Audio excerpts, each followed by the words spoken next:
Alléluia. Gloire à Dieu. Bonjour à tous ceux et toutes celles qui nous ont rejoints dans le cours de ce culte. Que le Seigneur vous bénisse abondamment.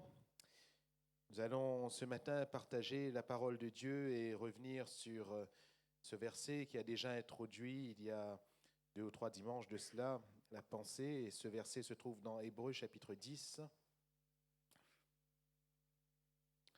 Hébreux 10.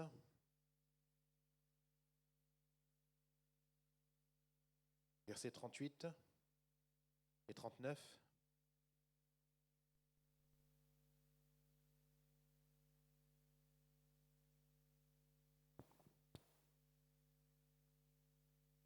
Hébreux 10, versets 38 et 39. Et mon juste vivra par la foi. Mais s'il se retire, mon âme ne prend pas plaisir en lui.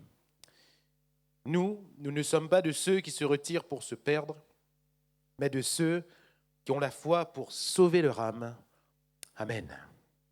Gloire à Dieu. La foi.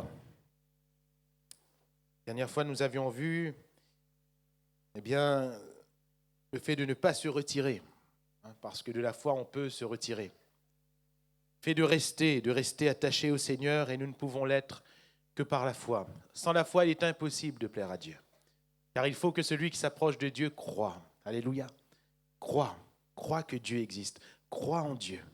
Crois que Dieu est le rémunérateur de ceux qui le cherchent. Même si tu ne vois rien, il faut croire. Et c'est la foi qui sauvera notre âme. Alléluia.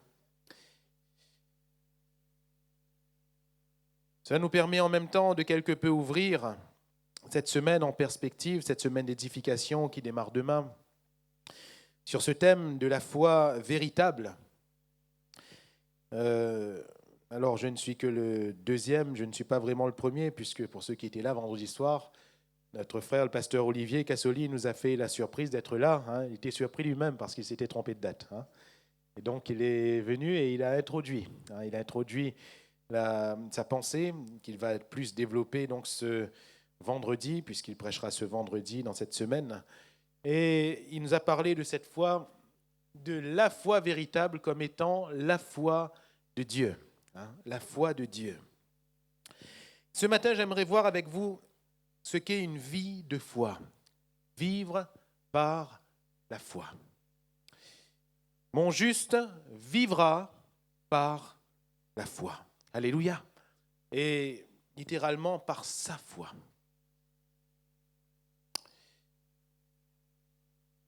Il y aurait beaucoup à dire. Ce matin, j'aimerais cibler vraiment la pensée en parlant d'une vie de foi qui vient de la parole, qui croit dans la parole et qui produit la parole. Il est question de ce que nous recevons. Il est question de notre attachement à ce que nous avons reçu. Et il est question des œuvres de la foi. Mon juste vivra par la foi. Il n'est pas écrit que mon juste vivra par un service. Il n'est pas écrit que mon juste vivra par une religion. Il n'est pas écrit que mon juste vivra par des œuvres. Nous verrons tout à l'heure que les œuvres sont importantes. Le service, oui, il est important. Oui. La religion, d'une certaine manière, elle est importante. Nous l'avons entendu vendredi soir, du moment que ce soit la religion de Dieu. La bonne religion, c'est la religion de Dieu. Mais finalement, s'il n'y a pas la foi, rien n'est plus important. Il n'y a plus d'importance. S'il n'y a pas à la base la foi qui nous rend agréable à Dieu, tout pâlit devant le Seigneur, tout pâlit devant le Seigneur. Car mes bien-aimés, sur la terre, on peut impressionner les autres. On peut faire de grandes choses et être ensuite applaudi. Mais qu'est-ce qui donne une valeur à ces choses dans le ciel? C'est la foi. C'est la foi. La foi vient donc de la parole de Dieu, ce que nous dit Paul aux Romains chapitre 10, verset 17. Ainsi, la foi vient de ce qu'on entend. Ce qu'on entend vient de la parole de Christ. Alléluia. Ce qu'on entend vient de la parole de Christ. C'est-à-dire que ce qu'on entend de la parole de Christ va produire en nous la foi. C'est en cela que ce qu'a partagé notre frère Olivier vendredi est important. Ayez la foi de Dieu, c'est-à-dire la foi qui vient de Dieu. La foi n'est donc pas produite par moi-même. La foi, ce ne sont pas les efforts que je vais faire pour croire. La foi ne consiste absolument pas dans les idées qui vont émerger de mon cœur. Cette femme à la perte de sang, elle n'a pas eu une idée folle. Elle ne s'est pas dite d'elle-même, je vais toucher le bord de son vêtement. Un autre n'est pas venu en disant, je vais toucher le bord de ses cheveux. Un autre n'est pas venu en disant, je vais bien me mettre devant Jésus, comme ça, s'il souffle un coup sur moi, je serai guéri. Non, non. Cette femme a reçu une conviction de Dieu. Ne me demandez pas comment. Mais c'était une conviction qui venait de Dieu. Et la foi vient de ce qu'on entend. Alléluia. Jésus va dire à cette femme, va, ta foi t'a sauvée. Ta foi. Et si la foi de cette femme l'a sauvée, la Bible nous dit que la foi vient de ce qu'on entend. Alléluia. Ce qu'on entend de la parole de Christ.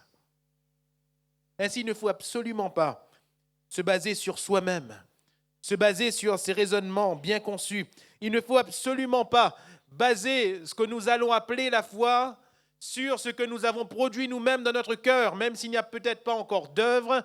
Nous avons nos conceptions, mais notre foi ne doit absolument pas se baser sur nos conceptions propres.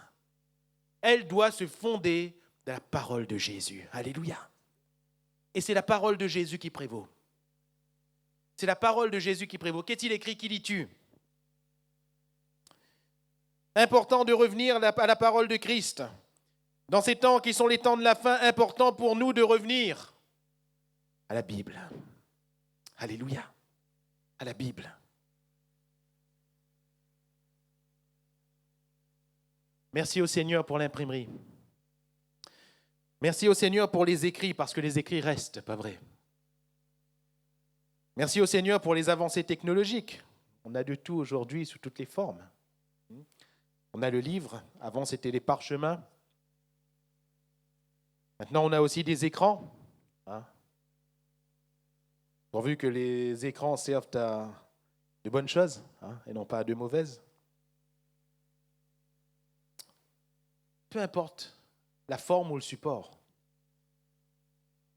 L'important, c'est que vous et moi, en tant que chrétiens, nous restions sur la base de la Bible.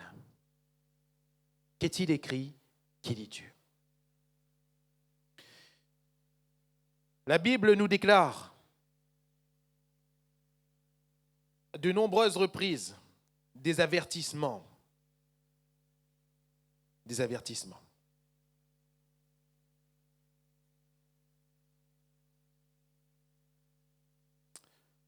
Paul, déjà dans son temps, il va mettre en garde l'Église contre les fausses doctrines, et ce, à de nombreuses reprises. Il va dire aux Éphésiens, chapitre 4, verset 14, que nous ne devons plus être des enfants flottants et emportés à tout vent de doctrine par la tromperie des hommes, par leur ruse, dans les moyens de séduction. Il est question littéralement d'ensorcellement, de séduction ici, d'ensorcellement.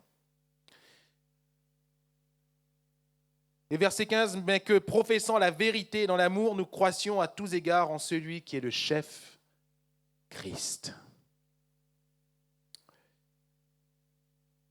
Par les fausses doctrines, nous pouvons être donc emportés. Par ce qui n'est pas la Bible, nous pouvons être emportés. Et comment? Comment peut-on être séduit? Vous allez me dire, mais on lit tellement bien notre Bible, on entend tellement les prédications sur la Bible. Comment est-ce qu'on peut être emporté? C'est sûr que nous n'allons pas être emportés par des choses qui sont énormes, c'est sûr. Nous n'allons pas être emportés par le courant. Nous n'allons pas être emportés par tel ou tel autre livre religieux, ça c'est sûr. Mais par contre, là où ça ressemble un peu à la Bible, là on peut être piégé. Ça ressemble un peu, c'est à peu près pareil. Et on finit par dire, c'est la même chose, c'est pareil. C'est pareil. Paul dit, attention, attention.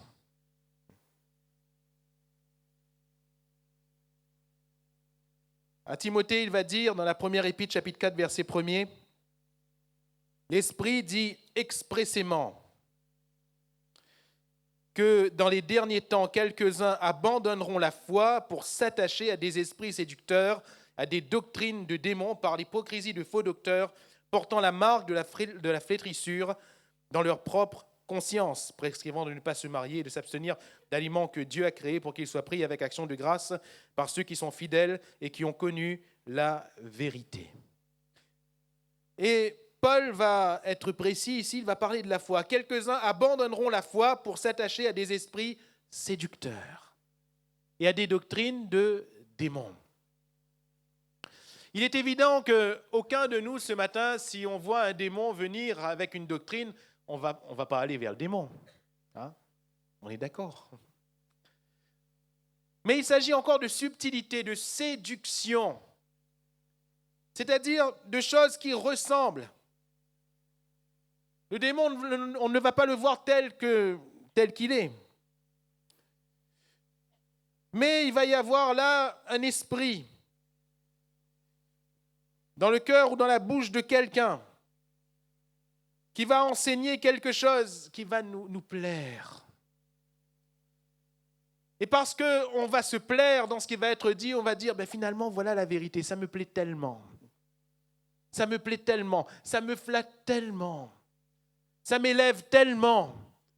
Finalement, c'est là la vérité. Et on abandonne la foi. La foi pour des doctrines de démons.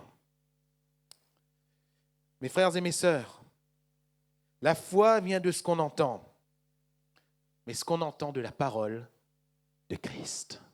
Alléluia. Vivre par la foi, c'est vivre selon la parole de Christ. Vivre par la foi, ce n'est pas vivre autrement. Je ne suis pas chrétien si je ne vis pas selon la parole de Christ. Je ne vis pas selon la foi de Dieu si je ne vis pas selon la parole de Christ. Parce que la foi, la véritable foi, est intimement liée à cette parole.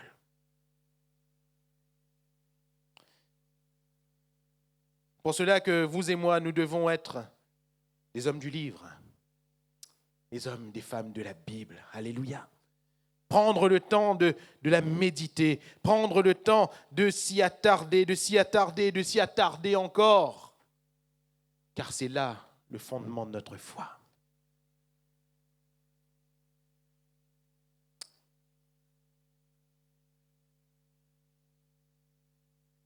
Vous savez, quand on a pris un vélo ou n'importe quel véhicule à roues, des roues, souvent, en quittant le tampon et en venant vers les bas, vous savez, il y a la grande descente. Et là, c'est incroyable. J'ai plus besoin d'actionner la pédale d'accélérateur. Il n'y a plus besoin. Hein. Ça va tout seul. Ça va tout seul. Tout seul. Au contraire, des fois, on est obligé de freiner, sinon on dépasse la vitesse. Hein. Mais ça va tout seul. Ça file, ça file, ça file, ça file, ça file. Ça file. Et si on ne prend pas garde, on peut être à un moment donné comme ça. C'est-à-dire que ça roule, oui. Il n'y a plus de force. Hein. Les forces motrices n'agissent plus. Il n'y a plus de force, mais on va dire, mes frères, pourquoi tu cherches un problème? Ça roule. Ça roule. Du moment que ça roule, ça veut dire que ça fonctionne. Mes chers amis, le véhicule peut ne plus fonctionner. Il peut ne plus y avoir de carburant à l'intérieur. Le moteur peut être complètement éteint, ça va rouler quand même. Hein? Mais jusqu'à quand? Jusqu'à où? Ça va rouler quand même. On n'a plus de carburant des fois. On n'a plus, le moteur actionné. Les pédales ne fonctionnent plus, les commandes ne fonctionnent plus, mais ça roule. Ça roule. Alors frère, pourquoi tu cherches un problème? Ça roule. Ça roule. Mais jusqu'à quand? Jusqu'à quand?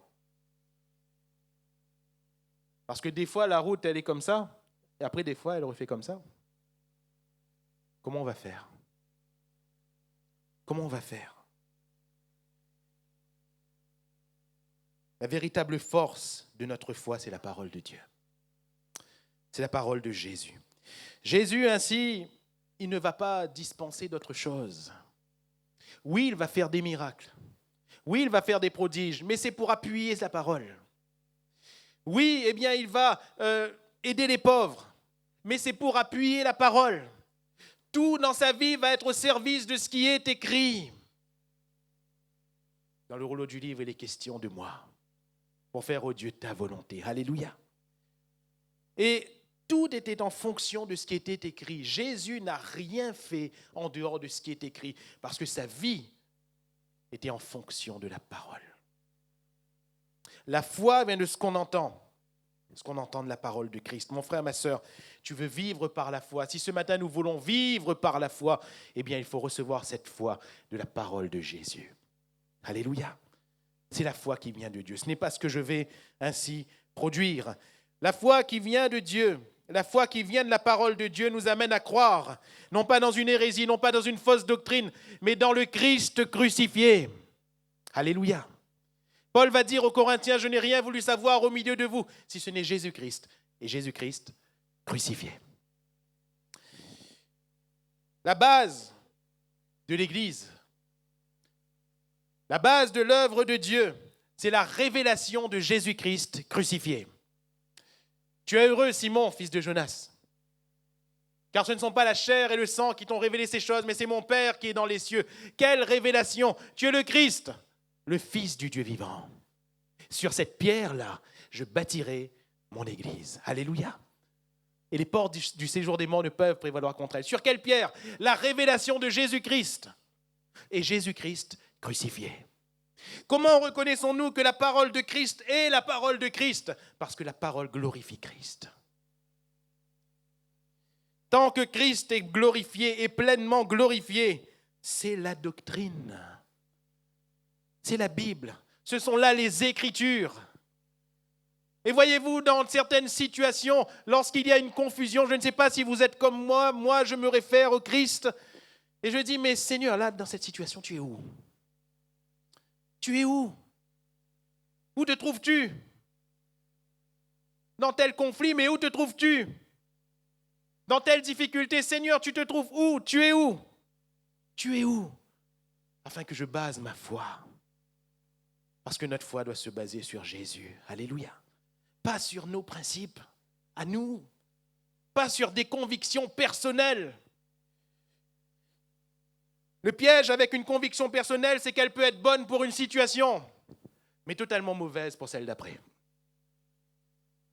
Le piège, quand nous avons été bons dans un cadre, on croit l'être dans tous les cadres. Pierre, il a cru ça, pas vrai? Justement, dans sa révélation, tu es le Christ, le Fils du Dieu vivant. Jésus a dit, tu es heureux, Simon, fils de Jonas. Alors, Pierre, il a fait, tu es heureux, Simon, fils de Jonas. Regardez les 11, elle les a vus. C'est qui est heureux? C'est qui le meilleur? Et tout de suite après, Jésus annonce qu'il doit mourir, qu'il doit être crucifié, selon ce qui est écrit. Alors Pierre va dire, viens ici Jésus. Vous ne l'avez pas trop bien compris, mais il va expliquer. Jésus, t'inquiète pas, il est là. Pas personne, ça touche à où là. Il s'est cru tellement bon qu'il croyait être le garde du corps personnel de Jésus. Personne ne va te toucher, Jésus. Jésus lui a dit immédiatement, arrière de moi, Satan.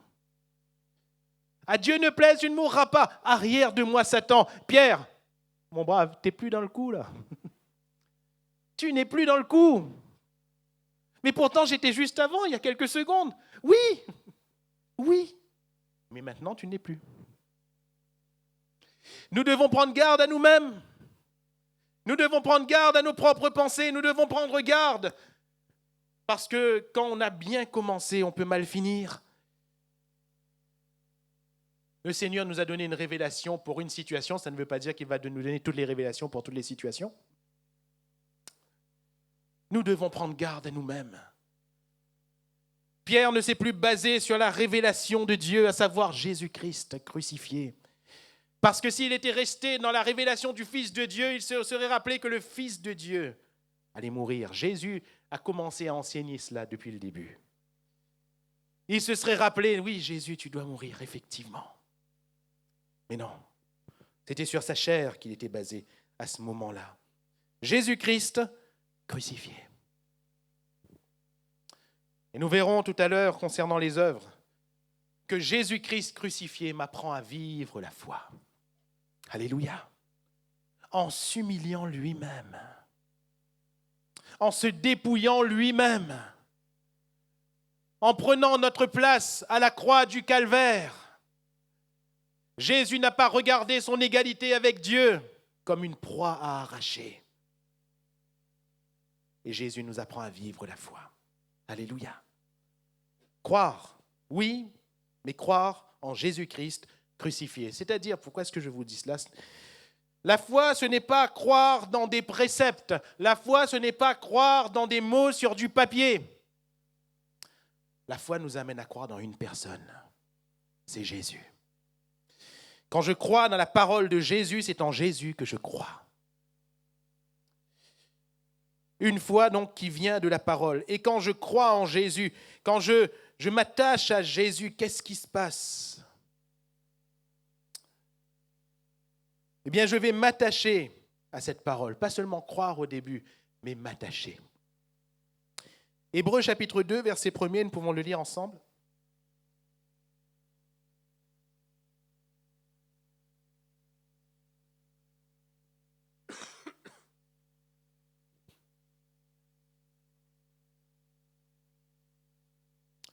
C'est pourquoi nous devons d'autant plus nous attacher aux choses que nous avons entendues, de peur que nous ne soyons emportés loin d'elles. Amen. De peur que nous ne soyons emportés loin d'elle. Vous vous rappelez, la foi vient de ce qu'on entend. Et l'auteur de l'Épître aux Hébreux dit ceci, nous devons d'autant plus nous attacher aux choses que nous avons entendues. Jean va déclarer dans son épître, eh bien, que ce que vous avez entendu dès le commencement demeure en vous. Demeure en vous. Vivre par la foi, c'est non seulement croire dans cette parole que nous entendons, mais c'est s'attacher à cette parole. Alléluia. C'est s'attacher. Vous savez ce qui se passe pour nous, hommes et femmes ? Nous entendons quelque chose aujourd'hui et nous disons oui, oui, oui, amen. Amen. Ah, je suis d'accord. Entièrement d'accord, frère. Tout de suite après, on prie dans ce sens. Oui, Seigneur, qu'il en soit ainsi. Amen. Et le lendemain, on part, c'est fini. C'est fini. C'est fini. Tout s'évapore. Tout s'évanouit. C'est fini. Pourtant, on vient de passer un formidable moment le dimanche matin, ou le mercredi soir, ou le vendredi soir, ou je ne sais dans quelle réunion. Pourtant, nous venons de passer un bon moment dans la présence de Dieu, seul à seul, avec notre Bible. Et le Seigneur nous a parlé par ce qui est écrit, nous a parlé clairement. Parfois le jour même ou le lendemain, c'est fini. C'est fini. Des choses ont pris le pas. Des circonstances ont fait que, finalement, ce qui m'a été dit, ce n'est peut-être pas la parole de Dieu. Et on altère, et on altère.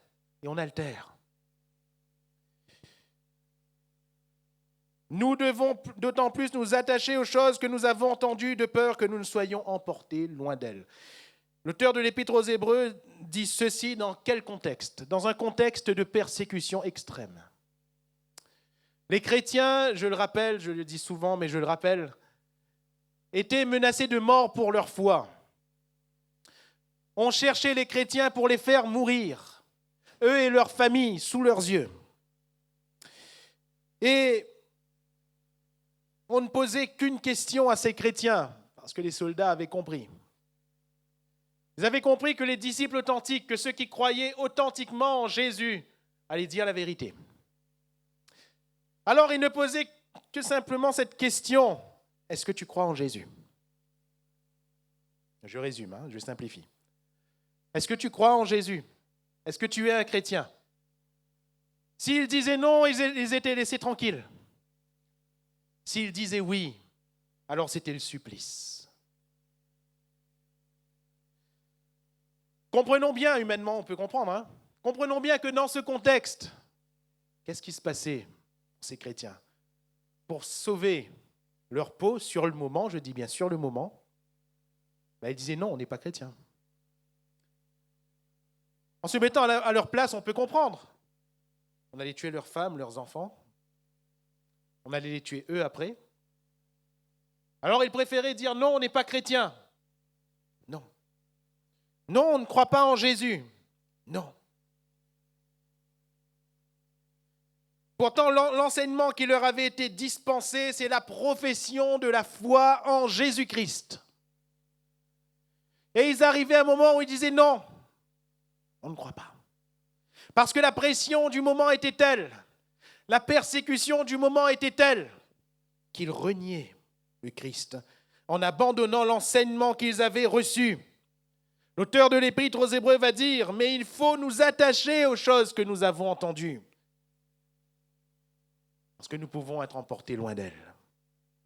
Dans d'autres chapitres de son épître, il va leur dire, mais si vous reniez Jésus, il ne vous reste plus de sacrifice. Il ne vous reste plus rien. Vous ne pouvez pas être sauvés. Il ne vous reste plus rien. Si vous abandonnez les choses que vous avez entendues. Mes frères et mes sœurs, la persévérance doit être la persévérance de la foi. Nous devons persévérer, mais pas persévérer dans des œuvres, pas persévérer dans une religion, pas persévérer dans des choses de façade. Nous devons avant tout persévérer dans la foi. Et persévérer dans la foi, c'est s'attacher encore plus à la parole de Jésus-Christ. Alléluia. À quelle parole nous attachons-nous?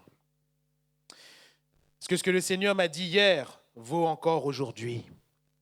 Est-ce que ce que le Seigneur m'a dit il y a 10 ans vaut encore aujourd'hui? Est-ce que je me suis attaché? Est-ce que j'ai fait tous mes efforts pour m'attacher à la parole de Jésus-Christ? Nous avons parlé de ceux qui se sont retirés. Et le problème, c'est là. Parce qu'ils ne se sont pas attachés. Alors ils se sont retirés. Quand on parle de Démas, on parle de quelqu'un qui s'est retiré. Quand on parle de Judas, on parle de quelqu'un qui s'est retiré. Pourtant, c'est la même parole. Et ça m'a toujours étonné. Vous êtes d'accord avec moi? On a la même Bible, oui ou non? C'est peut-être pas la même version. Mais nous avons, foncièrement, la même Bible, la même parole. Nous lisons les mêmes choses, nous recevons les mêmes choses, nous entendons les mêmes messages. Si on s'attachait tous à cette même parole, mes frères et mes sœurs, dans chacun de nos rassemblements, ce serait le ciel sur la terre. Dans chacun de nos rapports et de nos contacts, ce serait le ciel.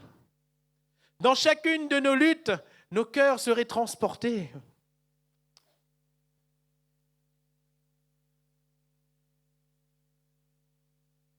Quand au final, quelqu'un se retire de la foi, c'est parce qu'au départ, cette personne ne s'est plus attachée à ce qu'il avait entendu, à ce qu'elle avait entendu,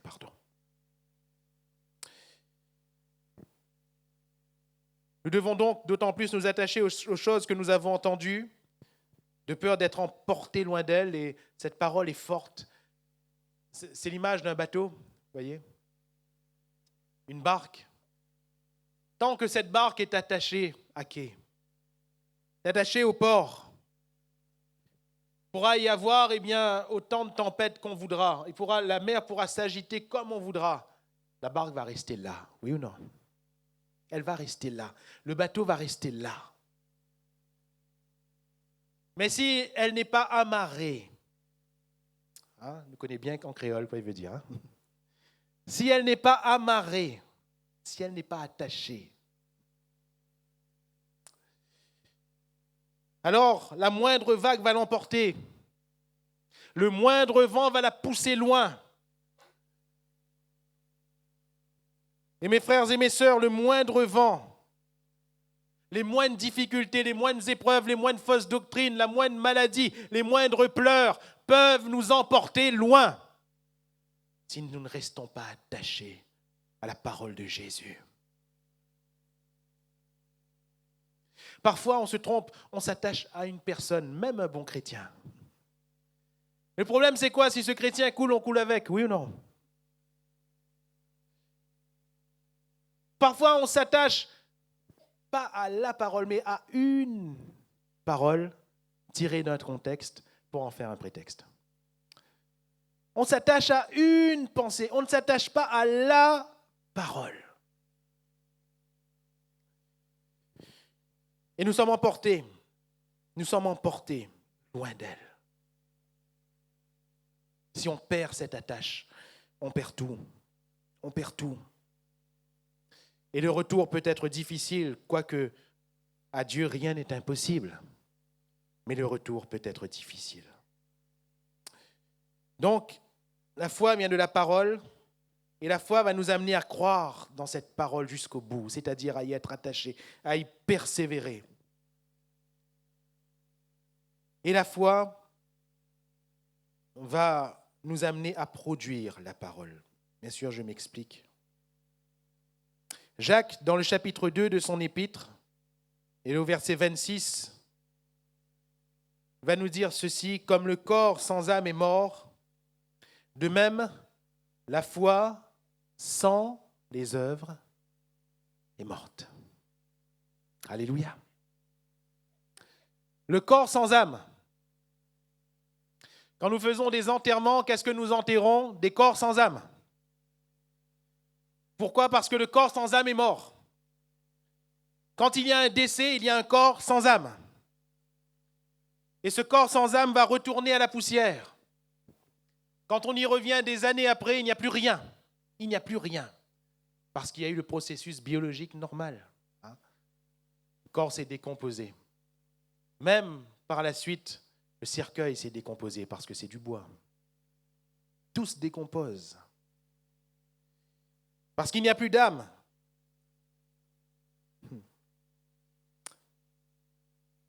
Mes frères et mes sœurs, une foi sans œuvre de la foi est une foi qui est en train de se décomposer.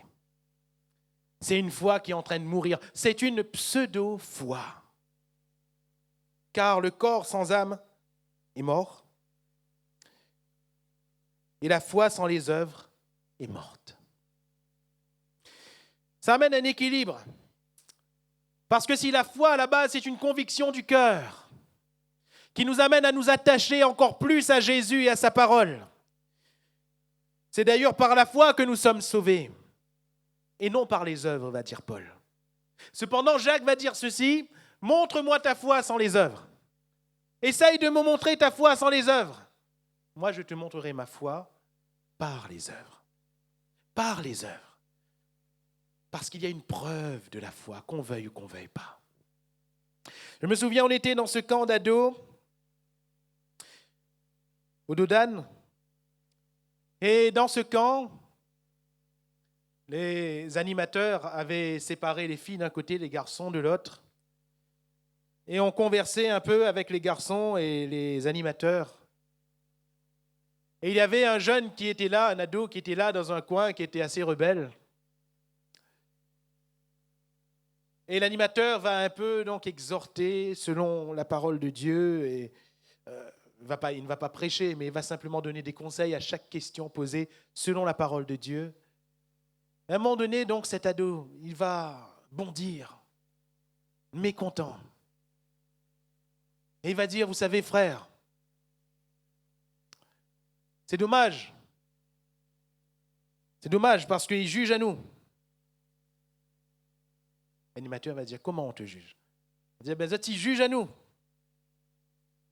Ça, tu ne connais pas nous. Ça, tu ne connais pas qu'on s'en a de notre cœur. Ça, tu juges à nous. Et l'animateur va le regarder. Je crois qu'à ce moment-là, il était rempli du Saint-Esprit, cet animateur, vraiment. Et il va le regarder, il va dire, mais détrompe-toi. Je sais ce qui est dans ton cœur. Et l'ado va dire, mais comment on peut voir dans mon cœur, hein? Vous connaissez comment les ados voient, hein? Comment on peut voir dans mon cœur?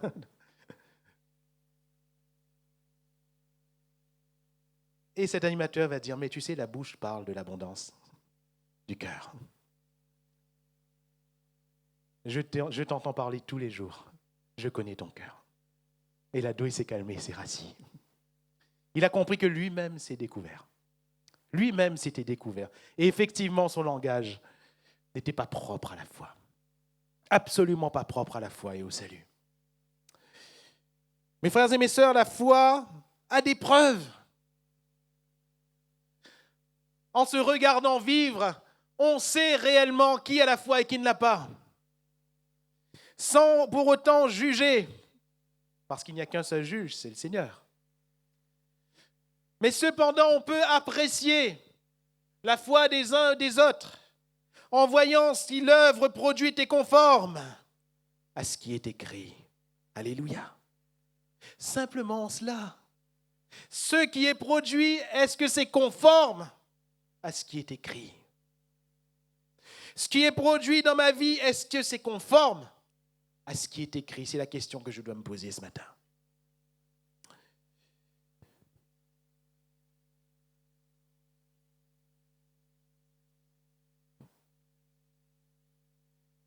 Quand Jacques il parle de cela dans le chapitre 2 de son épître, vous pourrez le lire chez vous, il va parler premièrement d'acception de personne. Et il va dire, supposez qu'il y ait quelqu'un qui entre là dans votre église et que cette personne ait quelque importance visible. Si vous dites à cette personne qui a l'air riche, qui a l'air d'avoir une belle position sociale, viens et assieds-toi à la place d'honneur, et si tu dis aux pauvres, assieds-toi là sous mon marchepied, est-ce que tu n'es pas en train de faire une acception de personne? Ensuite, il va parler du fait de prendre soin de son prochain. Premièrement, c'est dans le jugement, à distance, je mets entre guillemets. Deuxièmement, c'est dans le contact. Et il va dire, mais si tu vois que ton frère ou ta sœur manque de quelque chose, d'un aliment, ou bien de couverture parce qu'il a froid, est-ce que tu vas seulement lui dire que Dieu te bénisse, ou est-ce que tu vas lui donner ce qui lui manque? Si on se réfère aux commandements, aux 10 commandements, on voit que Dieu ne demande rien spécialement vis-à-vis de soi-même, quoique et nous le verrons en quoi, notre cœur est de toute façon engagé. Mais les commandements concernent toujours ce que nous allons dire ou faire par rapport à un autre. Toujours. Premièrement, par rapport à Dieu. Tu aimeras l'Éternel ton Dieu de tout ton cœur, de toute ton âme. À lui seul, tu rendras un culte. Premièrement, c'est par rapport à Dieu.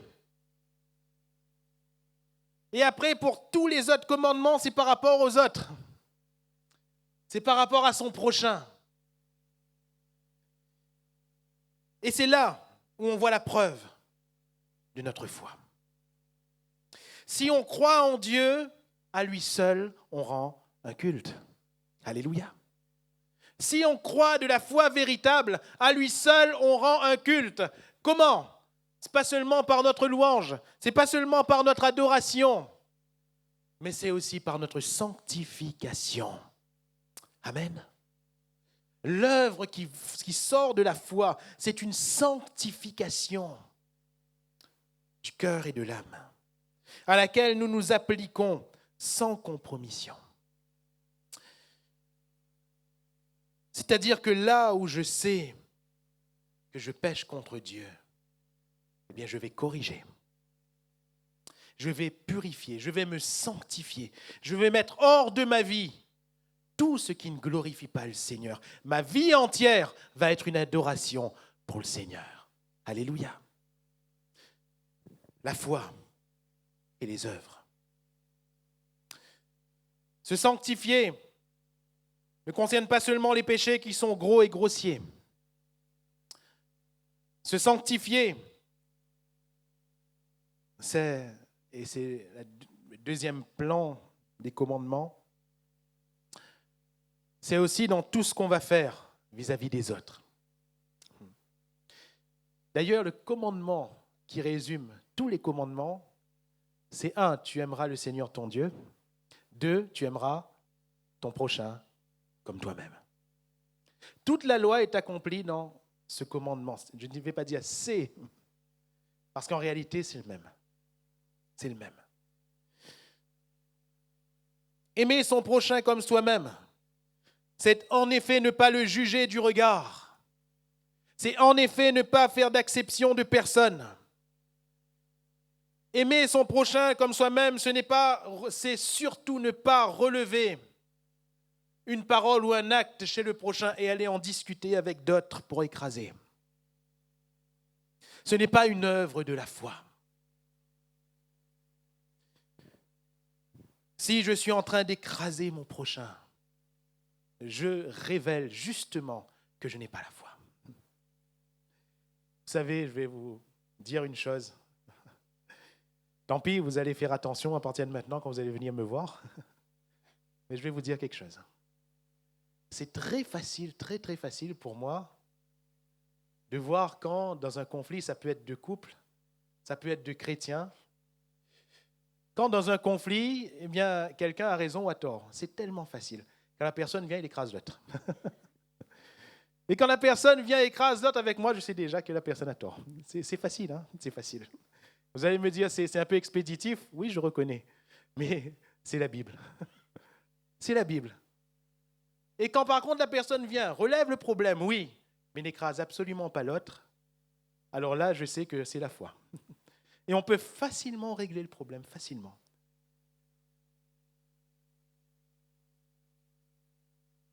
Vous saurez quand vous viendrez me voir maintenant. Hein? Vous le saurez. Ben oui, la foi sans les œuvres est morte. Si je dis que j'ai la foi et que je suis en train de juger ou par mes propos d'écraser mon prochain, même si ce que je dis est vrai, ça s'appelle de la médisance. Ben on n'est plus dans la foi. On n'est plus dans la foi. Souligner un fait, c'est une chose.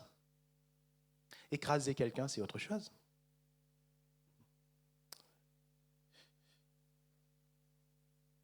Le corps sans âme est mort, la foi sans les œuvres, elle est morte. Nous aimer les uns les autres, mes frères et mes sœurs, c'est ce qui prévaut surtout. On peut avoir des caractères différents et on a des caractères différents. On a des personnalités différentes, gloire à Dieu. On a des qualités différentes, des défauts différents, gloire à Dieu. L'Église, ce n'est pas le lieu de la correction de tous les défauts. C'est le lieu du pardon de tous les péchés. Alléluia. Ce n'est pas le lieu de la correction de tous les défauts, je le répète. C'est le lieu du pardon de tous les péchés. Autrement dit, si ton prochain, il a son défaut, il garde son défaut, est-ce que toi, tu pourras l'aimer quand même? Est-ce que tu pourras lui pardonner quand même? C'est ce que Jésus nous démontre à la croix du Calvaire. Que fait Jésus? C'est quoi la foi de Christ? On parle de la foi de Dieu. C'est quoi la foi de Christ? Jésus vient au milieu d'un monde, il est seulement bébé et les hommes veulent le tuer déjà. Vous avez vu? Il y a un infanticide terrible, ordonné par Hérode. C'est dans ce monde-là qu'il vient, lui le Fils de Dieu. Vous vous rendez compte? Vous avez envie de sauver ce monde-là, vous?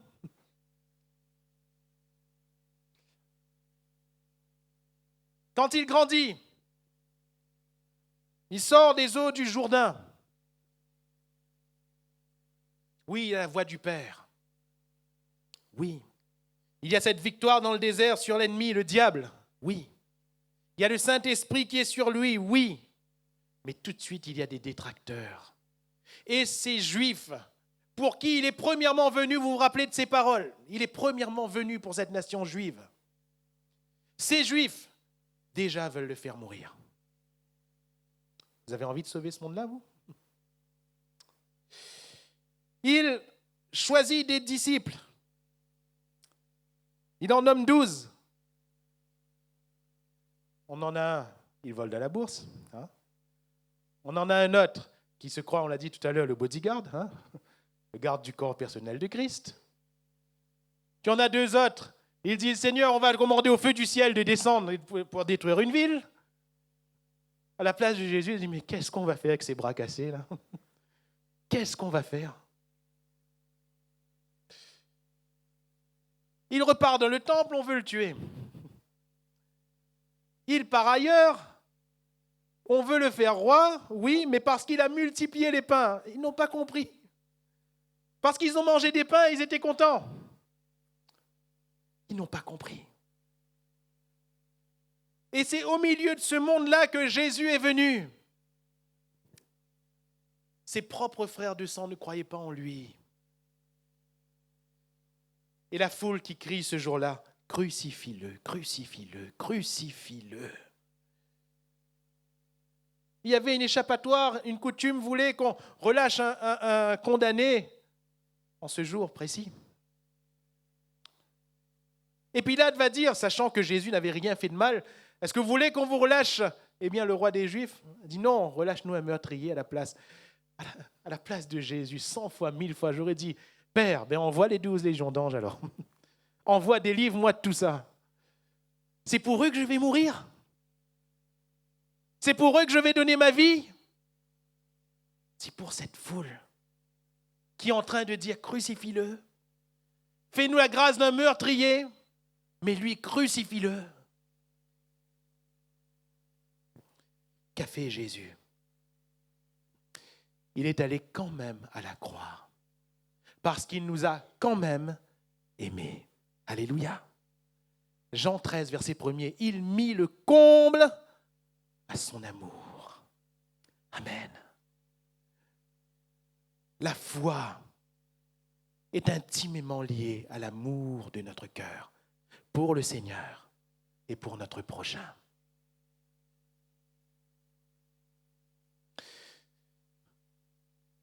Si cet amour n'est pas, alors la foi n'est pas non plus. Jésus, vous vous rendez compte comment il a cru?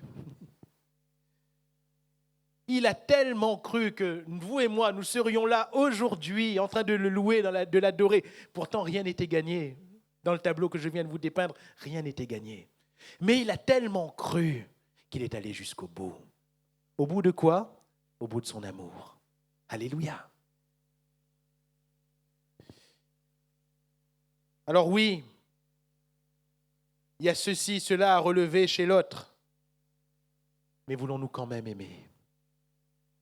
Voulons-nous quand même pardonner? Voulons-nous quand même porter et supporter? Voulons-nous quand même? Voulons-nous dans l'Église du Dieu vivant arrêter avec tout ce qui ne glorifie pas le Seigneur et croire de la foi véritable? Cette foi qui m'amène à renoncer au péché et cette foi qui m'amène à aimer mon prochain comme moi-même.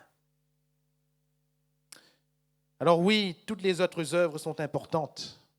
Et cet amour pour Dieu, cet amour pour mon prochain va se matérialiser par des œuvres justes. C'est-à-dire que je vais louer et adorer le Seigneur, mais d'un cœur pur. Alléluia. Je vais servir le Seigneur dans l'Église, hors de l'Église, je vais servir le Seigneur, toujours. Je vais mettre à disposition de l'Église les capacités qu'il m'a données, bien sûr, parce que j'aime le Seigneur et que j'aime mon prochain. Le Seigneur m'a donné quelques biens, je vais venir en aide aux pauvres. Et je vais donner. Parce que mon superflu va aider le nécessiteux. Alléluia. Dans toutes ces choses, vous voyez, dans toutes ces choses, tout ce que Jacques cite, c'est finalement la matérialisation de la foi véritable. Car la foi se manifeste réellement dans l'amour. En faisant une chose ou une autre, en prenant telle ou telle décision, nous pouvons avoir tort. Nous pouvons avoir tort.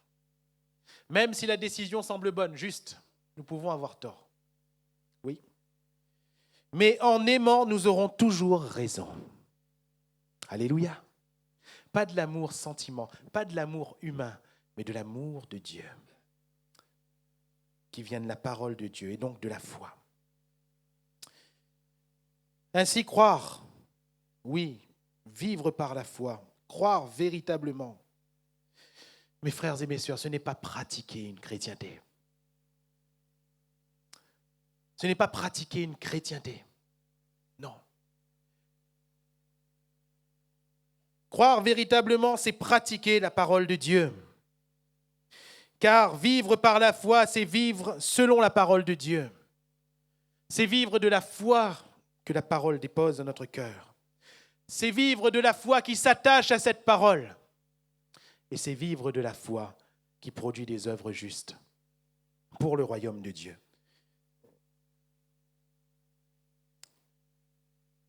Je reviens à ce texte aux Hébreux. Mon juste vivra par la foi. Mais s'il se retire, mon âme ne prend pas plaisir en lui. Nous ne sommes pas de ceux qui se retirent pour se perdre, mais de ceux qui ont la foi pour sauver leur âme. Alléluia. Et en conclusion, j'aimerais dire simplement que il ne s'agit pas, absolument pas, d'une congrégation premièrement. Il ne s'agit absolument pas d'une religion premièrement. Il ne s'agit absolument pas d'une dénomination premièrement. Mes frères et mes sœurs, il s'agit de notre âme. Ce qui est en jeu, c'est notre âme. C'est notre éternité. Et ne plus vivre par la foi, c'est perdre son âme. C'est perdre son âme. Est-ce que je suis en train de perdre mon âme ce matin? C'est dramatique. C'est grave. Si je suis en train de perdre mon âme, à quoi eh bien, ça sert? Tout ce que je suis en train de faire, ça sert à quoi? Ça sert à quoi? Si je suis en train de perdre mon âme, à quoi ça sert que je chante? À quoi ça sert que j'écoute ou que je lise si je suis en train de perdre mon âme? À quoi ça sert que je fasse un service ou que je donne ma dîme? À quoi ça sert? Ça rime à quoi? Ça pèse quoi? Ça pèse quoi? Devant les hommes, peut-être que ça pèse beaucoup, mais devant Dieu, ça ne pèse rien. Rien, rien et rien. Sacrifice qui plaît à Dieu, c'est avant tout une vie de foi. Car si la Bible nous parle de ces sacrifices dont l'odeur agréable s'élevait vers le Seigneur, le Nouveau Testament nous parle de ce qui est agréable à Dieu comme étant seule la foi. Sans la foi, il est impossible d'être agréable à Dieu. Car il faut que celui qui s'approche de Dieu croit. Alléluia. Croit. Alors ce matin, croyons. Pas seulement pour un instant, mais tous les jours. Pas de notre force, de notre croyance à nous, mais de la foi qui vient de la parole de Dieu. Pas en produisant des œuvres à tout va, pour que les autres nous disent « Oui, amen, c'est un bon chrétien, c'est une bonne chrétienne », mais des œuvres qui glorifient le royaume de Dieu. Des œuvres qui vont élever Dieu et vont aider notre prochain, nous amener à aimer notre prochain. Que le Seigneur nous bénisse.